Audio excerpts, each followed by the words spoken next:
Yes. So the question is, what are we learning about? What are we learning now? Will that be on our quiz on Friday? The answer is yes. But I feel like it'll be okay. Like I have an intense feeling that you will be okay about the stuff we are learning today. So today we are going to learn about something called limiting reactants and percent yield. Now, in order to talk about this, I would like to talk to you about the Mr. Verfurth sandwich shop, or V's Sammy's, depending on how you want to talk about it. The point of the matter is that in my sandwich shop, I make one sandwich. And that sandwich has different variations. You can add to it for an extra charge, just like at Chipotle. If you want the good stuff, you got to pay for the guac, right? Which is kind of annoying. But the point that I'm trying to make, though, is the base level sandwich is always 2 pieces of bread, 3 pieces of ham, and 1 slice of cheese. I'm a big fan of ham and cheese sandwiches, okay? So one sandwich is essentially 2 breads, 3 hams, 1 cheese. If I'm standing at my sandwich table, I can see that I have 8 slices of cheese, and I have 10 slices of bread, and I have 12 slices of ham. So with that in mind, based on the ratio of bread to ham to cheese, which is a 2 to 3 to 1 ratio, I can assess how many sandwiches I can potentially make, right? So if the number of cheeses per sandwich is 1, right? 8 divided by 1 tells me I can, in theory, make 8 sandwiches. Okay, right? But if the number of breads I have to use is 2 per sandwich, right? In theory, I can make 5 Sammys. So far, so good. And if the amount of pieces of ham that I use per my base level sandwich is 3, in theory, I can make 4 Sammys. So far, so good. Now, with that in mind, what's really important here is that this allows me to predict, as a shop owner, how many sandwiches I can make, right? So in theory, I can make a grand total of 4 sandwiches. Even though I've got extra bread and even though I've got extra cheese, in theory, I can make 4 sandwiches. So what I'm getting at here is that the theoretical yield, right, or the limiting reactant here, let me back up for a second, is what I run out of first. So in this example here, I will run out of ham before I will run out of bread, before I will run out of cheese, right? So like we've already said, I can make 4 Sammys. Okay. Now, that tells me that what's limiting my ability to make sandwiches at my sandwich shop is the ham. Right? But what's left over in my sandwich shop will be some bread and some cheese. Actually, a lot of cheese, which is fine. In a chemical reaction, oftentimes there is something that we refer to as the limiting reactant. This is the reactant that gets used up first in a chemical equation. In a chemical reaction. It's the ham of the chemical reaction. Does that make sense? So I mix a couple of things together. One of them might get used up first. The excess reactant is the reactant that you would have left over after the limiting reactant was used up. So if I used up all 12 pieces of my ham, I have excess bread and excess cheese. And then I close the shop for the day. Okay? So big day, because it's really kind of a big day because these sandwiches go for like $100 a piece. So I mean it's pretty good. The secret is the bread and the love. Now, the next thing we need to talk about is a little bit is called the theoretical yield and the actual yield. In theory, right, I can make 4 Sammys. right? And that is the theoretical yield. That's the maximum amount of product that can be made from the limiting reactant. That's what we call the theoretical yield. It's the maximum amount. So even though I have 8 total slices of cheese and 10 total slices of bread, which means I'm going to have some of that stuff left over, in theory, I can only make 4 sandwiches. However, I don't know if you've met my cat or not, but my cat is kind of a jerk face. Okay? And I know it says dog, but like, let's be realistic here. My cat is a jerk face. And the issue is that my cat has on more than one occasion swiped food from the counter. Whole slices of pizza had to chase across the kitchen. So it's not out of the realm of possibility that my cat would eat a slice of ham. So while I'm making the sandwiches, I get distracted because I had to take an order, right? And my jerk-faced cat ate a piece of ham. So if my jerk-faced cat ate 1 piece of ham from my 12, that means I have 11, which now means I can't make 4 Sammys. I can only make 3 Sammys. Jerk face cat. Have you met a cat before? They do what they want. So in this like realm of possibilities, you're making them in your house. And oh no, my cat comes to the sandwich shop on a leash. Why? Yeah. Why don't you just put your cat's leash to a hole so That's a conversation we can't talk about right now because of the litigation. What? That's awesome. Now, so going to talk a little bit more, less about Sammys and more about legit chemical reactions. Here is a chemical reaction that occurs in real life. Okay? If I take sodium and I combine it with hydrogen chloride or hydrochloric acid, I will produce sodium chloride and hydrogen. Wait, can somebody tell me what type of chemical reaction this is? Close. It is a single replacement. Right? Okay, now, here's the deal. It looks like I have 2 math problems I have to do for this one example, and that's true, I do. So I'm asking you to convert 22.5 grams of sodium to grams of sodium chloride. So what does that mean again? Oh, man. That means that we are going to go from mass of sodium to moles of sodium to moles of sodium chloride to mass of sodium chloride. Right? Now, in the bottom problem, I am asked to convert mass of HCl to moles of HCl to moles of NaCl to mass of NaCl. Now, what's the same about both of these problems? The setup is going to be the same. I'm going to go mass to moles to moles to mass. Good. What else is the same? You're converting to the same product. In this case, you're converting to NaCl for using sodium, and you're converting to NaCl using hydrochloric acid. So what you're going to do right now is you're going to do that. You're going to do both of these. You're going to need a calculator. You're going to need a periodic table. Ready, set, stoichiometry.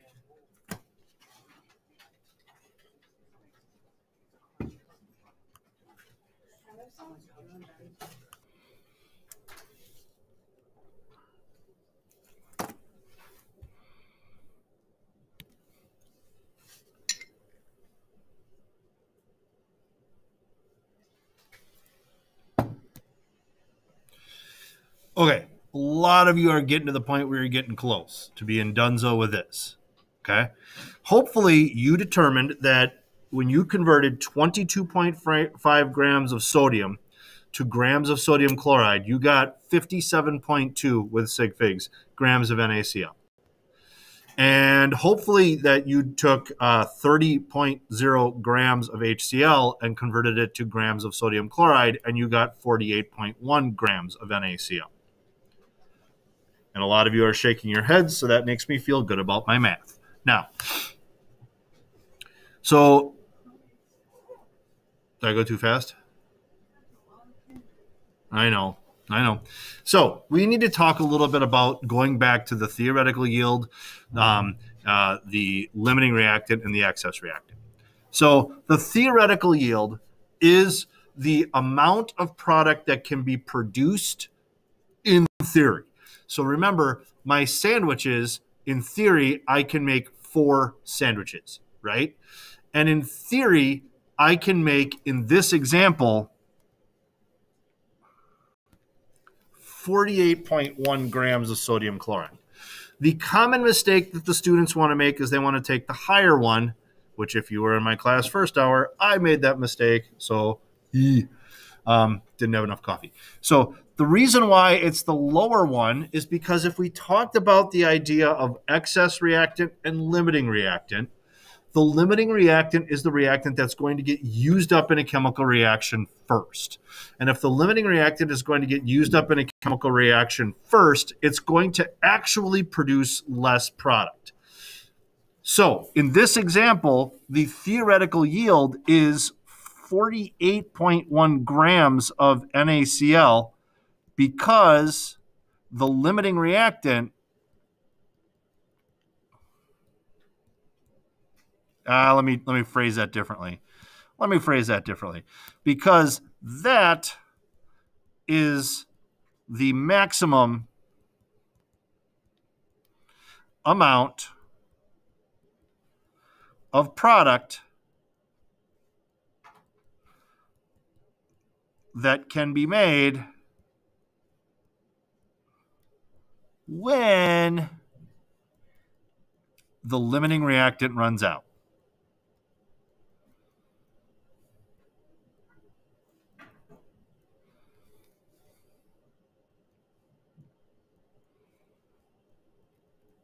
Could have chose a better spot, but you guys have more room, right? So the limiting theoretical yield is the maximum amount of product that can be used when the limiting reactant runs out in a chemical equation. Just like with my Sammys, right? I can make 4 because I used up all of the ham. So far, so good. All righty then. So what is the limiting reactant? Okay. So the limiting reactant is going to actually be the 30 grams of hydrochloric acid. And so the 30 grams of hydrochloric acid is the limiting reactant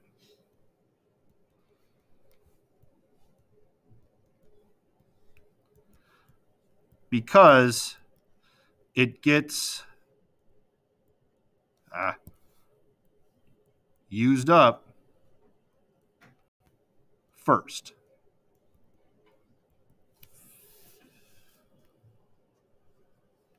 Does that make a small amount of sense?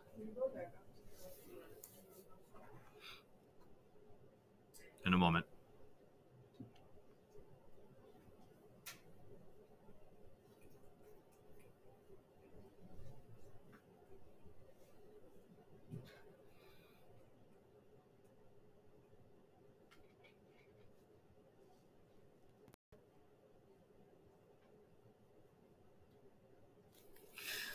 There.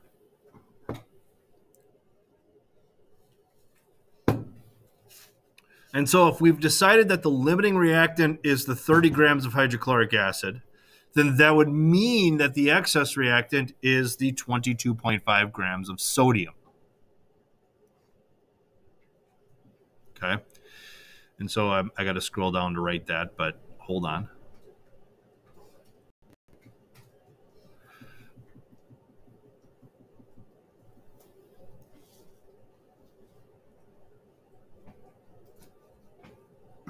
It's going to be 60,000 degrees outside today. Yep.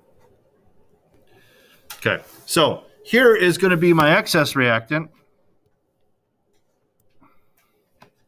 So the 22.5 grams of Na is the excess reactant.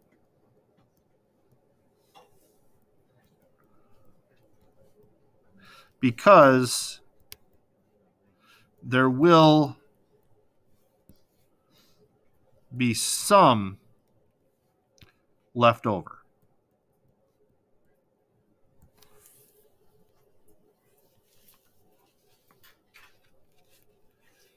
Okie dokie. All right. In example number 2, it's a you do. You can do it. I'm like really confused how we know which is which. Like the theoretical yield. Do you just like pick one? No. The question is, do you just pick one? And the answer to that question is, when you're determining the theoretical yield, you're always going to look for the value that's smaller. The value of the product that's smaller. So in my example that I did with you, the 48.1 was less than 57.2. So that's my theoretical yield.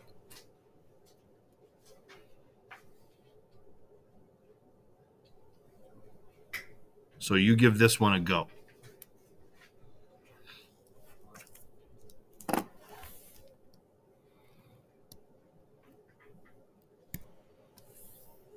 Okie dokie. With example number 2, I determined that the theoretical yield was going to be the 14 grams of Al2S3. It's the theoretical yield because this is the maximum amount of Al2S3 that can be produced from the limiting reactant. Questions about that? Make sure that you're in the habit of writing a reasonable explanation, something in the vein of what I've written here.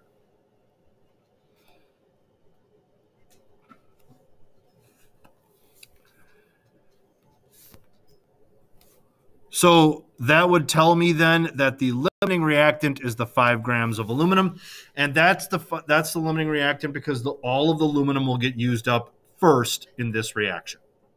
And again, be in the habit of writing something in this vein. And then lastly, that leaves the excess reactant to be the 10 grams of sulfur, and that is because there will be some sulfur left over when this reaction is complete. So again, be in the habit of writing something in that vein as well. Now, we need to talk a little bit more about something that we call percent yield. Okay? So, percent yield is a formula that allows us to calculate, like, really how good you are at doing your chemical reaction. So, in the percent yield, there's 2 parts to it. There's the actual yield,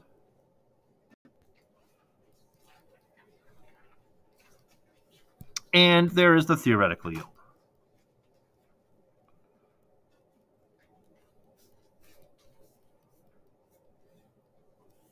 And because it's a percent, we're going to end up multiplying it times 100. Okay. So now if you will recall, at some point or another, I have a jerk cat, right? And my jerk cat stole some ham. So I actually made 3 Sammys when I should have been able to make 4 Sammys. And so my percent yield here is 75%. We should make note that we are going to round the percents to 2 decimal places, just like we've done in the past. So in this example here, I had 3 Sammys that I made. I had to waste 1 Sammy So I had 4 as my theoretical yield. So that gave me a 75% yield, which means that really in reality, the closer to 100% your yield is, the better your lab technique is. So in this case, it appears that my lab technique was probably not super awesome. I'm going to blame it on the cat. Now, in example number 1, I give you, right, that I've done all the work for you. You've converted grams of silver to grams of silver sulfide. You've converted grams of sulfur to grams of silver sulfide, right? And in this case, I should probably quickly assess what my theoretical yield will be. And again, this is going to be my theoretical yield.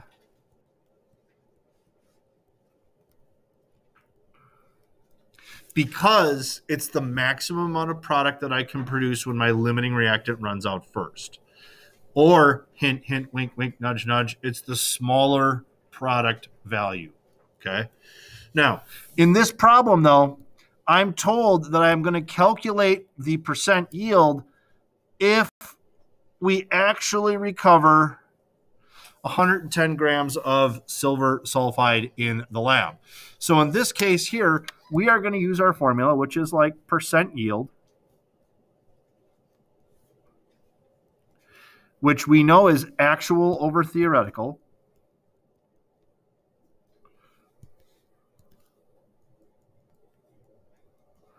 times 100, right?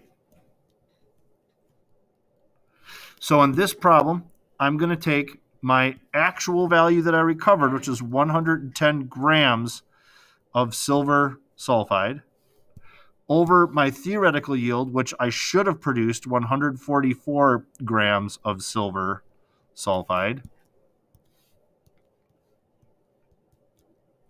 times 100. So if I take my calculator, take the 110 divided by the 144 times 100, I get something like 76.39% for my percent yield.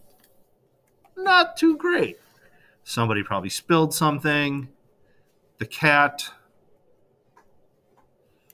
Chemistry cat. All right. One more example. Not too shabby. Usually I'd have you do this one, but it's got a little bit of a wrinkle to it. First of all, what's our theoretical yield here? Our theoretical yield is going to be the smaller value produced. So in this case, I have my theoretical yield.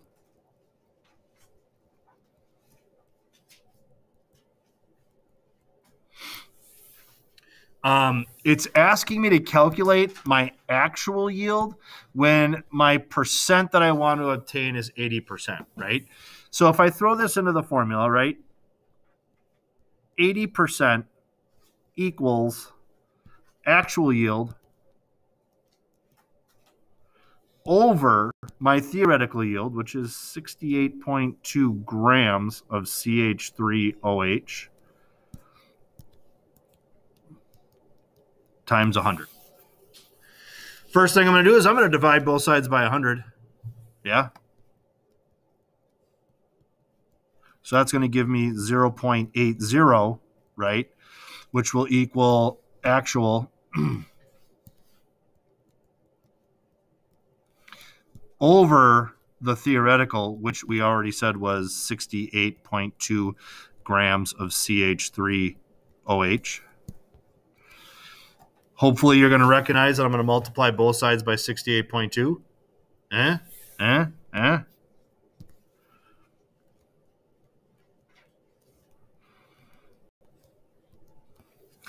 So 68.2 times 0.80 gives me an actual yield here of, let's say, 54.6 grams of CH3OH is my actual yield.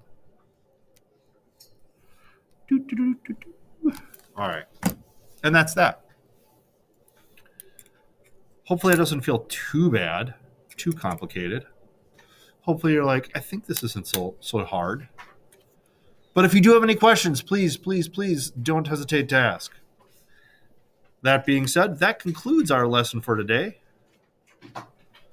get out there and enjoy some sun this afternoon if you have an opportunity to.